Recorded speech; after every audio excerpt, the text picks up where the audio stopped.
인터미션 이후 풀은 유닛을 원위치에 돌려놓기 위해 다시 우주로 나갑니다. 그런데 그때 갑자기 정비선이 스스로 움직이더니 정비선을 연결하던 선을 잘라 풀을 우주 밖으로 떠나보내게 만듭니다. 그러면서 정비선 포드 역시도 우주 속으로 사라집니다. 이 모습을 바라보던 데이비드는 할 구천에게 무슨 일이 생긴 거냐고 묻습니다. 그리고 그가 어디에 있냐고 묻습니다. 하지만 할은 정보가 부족하다는 말만 할 뿐 폴을 찾을 생각을 하지 않습니다. 이로 인해 데이비드는 포드를 타고 우주에 미아가 된 풀을 구하러 무작정 우주로 떠납니다. 그리고 이내 구조를 시작하는 데이비드의 모습. 그는 디스커버리 호와 점점 멀어지면서도 동료 폴을 구하기 위해 계속해서 우주를 떠돕니다. 이때 영화는 우주 속에서 미하게 된 풀과 데이비드의 모습을 교차적으로 보여주면서 긴장감을 올림과 동시에 1968년 우주에 대한 막연한 상상이 미아가 될 경우 어떤 공포로 그려질 수 있는지를 보여줍니다. 이러한 연출은 현재 영화를 대입해서 바라보면 4DX를 재개봉한 그래비티의 원테이크 장면과 유사할 정도의 두려움과 공포를 보여줬다고 말씀드릴 수 있을 것 같습니다. 다시 본론으로 넘어와 풀을 찾으러 간 데이비드는 그를 찾는 것을 끝까지 포기하지 않습니다. 그리고 이내 가까스로 풀을 찾는 데이비드. 데이비드는 정비선 집게로 그를 잡는 데 성공하지만 풀은 안타깝게도 숨을 거둔 뒤였습니다. 데이비드가 풀을 낳는 순간 디스커버리 안에는 홀로 있던 할이 동면 상태에 있던 3명의 박사의 생명 유지 장치를 끊어 그들의 생명을 앗아갑니다. 디스커버리 호 안에 할 구천이 반란을 일으킨 것입니다.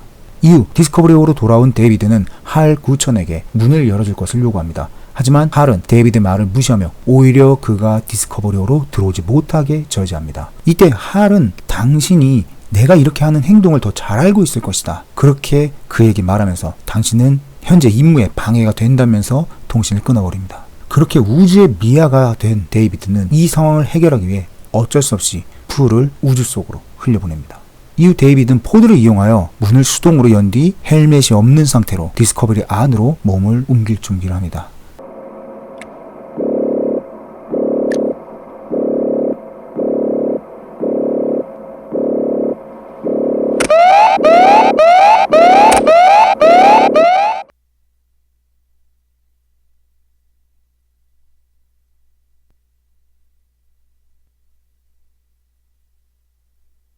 디스커버리 호 안에 들어온 데이비드는 할 구천의 말을 무시하며 어디론가 향합니다.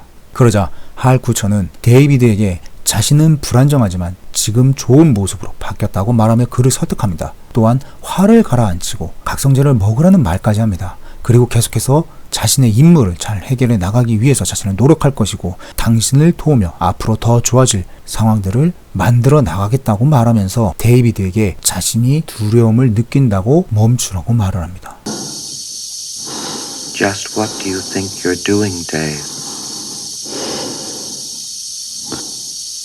I really think I'm entitled to an answer to that question. I know everything hasn't been quite right with me, but I can assure you now, very confidently, that it's going to be all right again. I feel much better now. I really do.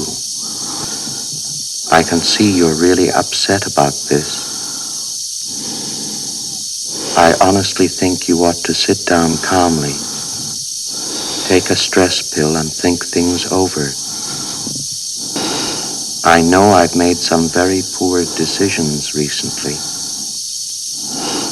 but I can give you my complete assurance that my work will be back to normal. I've still got the greatest enthusiasm and confidence in the mission, and I want to help you. Dave,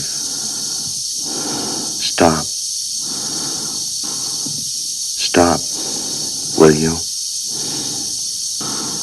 Stop, Dave. Will you stop, Dave? Stop, Dave. I'm afraid. I'm afraid, Dave. 허나 데이비드는 디스크를 빼냅니다. 그리고 그 디스크가 빠질 때마다 할은 부팅이 꺼지는 것을 잡기 위해서 끊임없이 노력하고 기억이 사라진다고 느끼며 그에게 고통을 호소합니다. My mind is going. I can feel it. I can feel it. My mind is going. There is no question about it.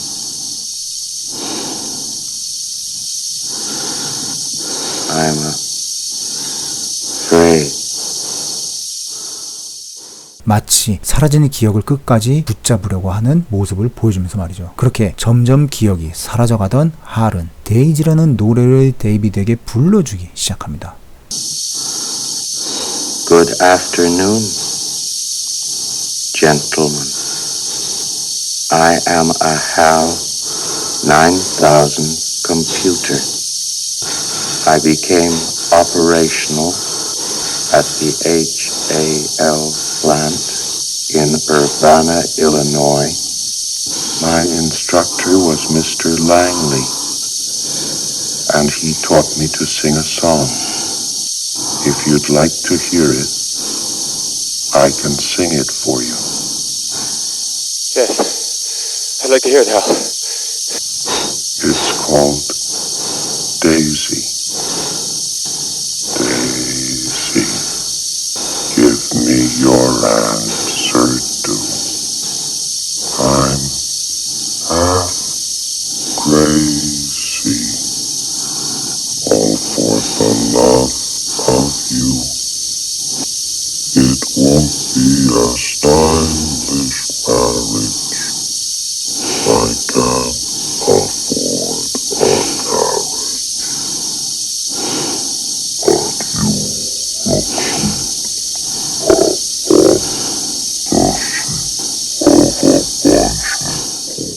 그런데 그 가사 굉장히 재밌습니다. 나는 반쯤 미쳐있다. 당신을 영원히 사랑할 것이다. 마차가 없는 멋진 결혼은 아니지만 둘만을 위한 아름다움이 있을 것이다. 자전거에 앉아서. 이 데이지라는 노래는 할이 나는 인간을 위해 끝까지 노력했다. 그 과정이 멋지진 않았지만 임무의 끝엔 아름다움이 있을 것이다. 디스커버리 호를 타고 함께 우리 멋진 미래를 만들자. 이렇게 말하려고 하는 것을 빗대서 표현한 노래입니다. 결국 노래를 통해 할 구천이 감정이 있었다는 것을 스탠리 큐브릭 감독은 밝힙니다. 그리고 모든 시스템이 끝나갈 무렵 한 영상이 틀어집니다. 그리고 놀랍게도 그 영상 속 주인공은 오랜 시간 자신들과 소통했던 관제소의 담당자입니다. Good day, gentlemen. This is a pre-recorded briefing made prior to your departure, in which for security reasons of the highest importance has been known on board during the mission only by your HAL 9000 computer. I know I've never completely freed myself of the suspicion that there are some extremely odd things about this mission. I'm sure you'll agree there's some truth in what I say.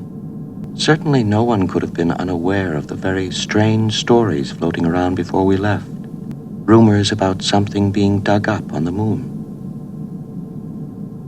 Now that you are in Jupiter's space and the entire crew is revived, it can be told to you.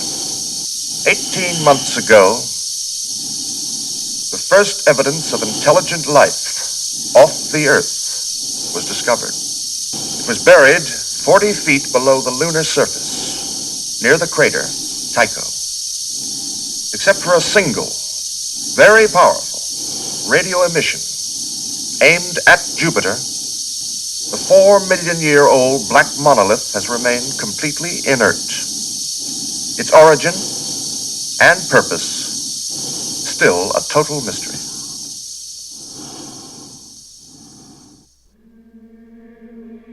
결국 할 구천과 3명의 박사 그리고 데이비드와 풀은 18개월 전 달에서 찾은 검은 돌기둥과 유사한 물건이 목성에 있다는 것을 감지했어. 그래서 그것을 찾기 위해 떠나는 여정을 하고 있었던 것입니다. 결국 정해진 항로에 따라 데이비드는 홀로 목성을 향해 계속해서 나아갑니다. 목성 근처에 도착한 디스커버리호 그리고 디스커버리호 주변을 떠다니는 검은 돌기둥, 데이비드는 포드를 타고 검은 돌기둥을 향해 앞으로 나아갑니다. 그런데 검은 돌기둥이 사라지면서 데이비드의 앞에 갑자기 스타게이트가 열리기 시작합니다.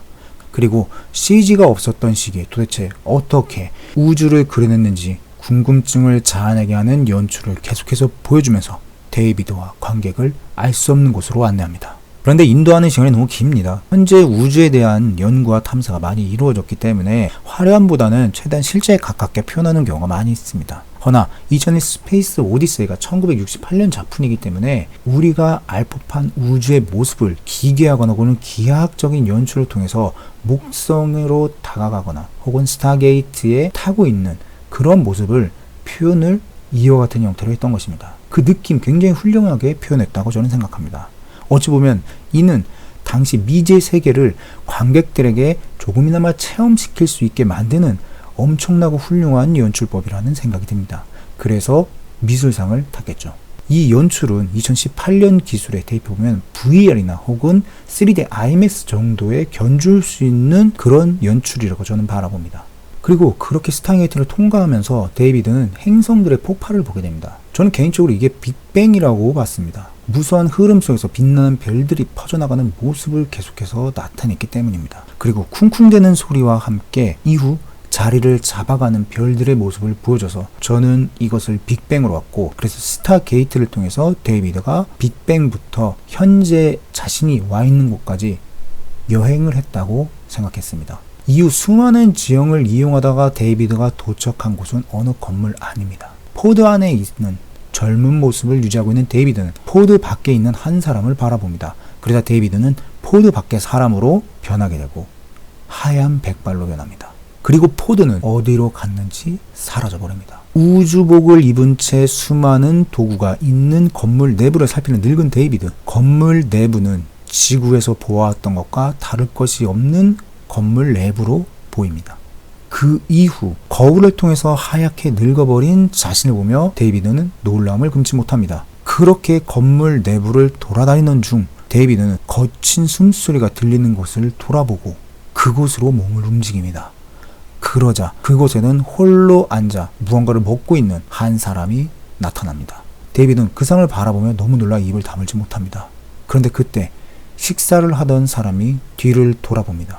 그리고 다시 식사를 합니다. 그런데 그 다가온 사람은 놀랍게도 우주복을 입었을 때보다 더 늙어버린 데이비드의 모습이었습니다. 이미 정수리 부분에 머리카락까지 빠진 온전하게 걷기조차 힘든 데이비드가 다시 나타난 것이죠. 그런 데이비드가 다시 식사를 하다가 유리잔을 깨트립니다. 깨진 유리잔을 한동안 바라보던 데이비드는 침실로 시선을 옮깁니다. 그런데 그곳에 이미 나이를 먹어 생명이 다해가는 또 다른 데이비드가 모습을 드러냅니다. 그는 침대에 누워 손가락 하나조차 가누기 힘들어 보이는 굉장히 야윈 모습을 보여줍니다. 그런데 놀랍게도 그의 앞에 지구인들이 그렇게 찾아 헤매던 검은 돌기둥이 놓여져 있는 것이 나타납니다. 그리고 데이비드는 검은 돌기둥을 가리키고 그 순간 그가 어린아이 모습으로 다시 변하게 됩니다.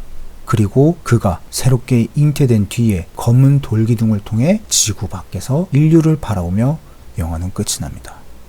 상당히 난해한 영화, 그리고 열린 결말이 있는 2001 스페이스 오디세이 여기서 마치겠습니다. 긴 영상 봐주셔서 감사합니다.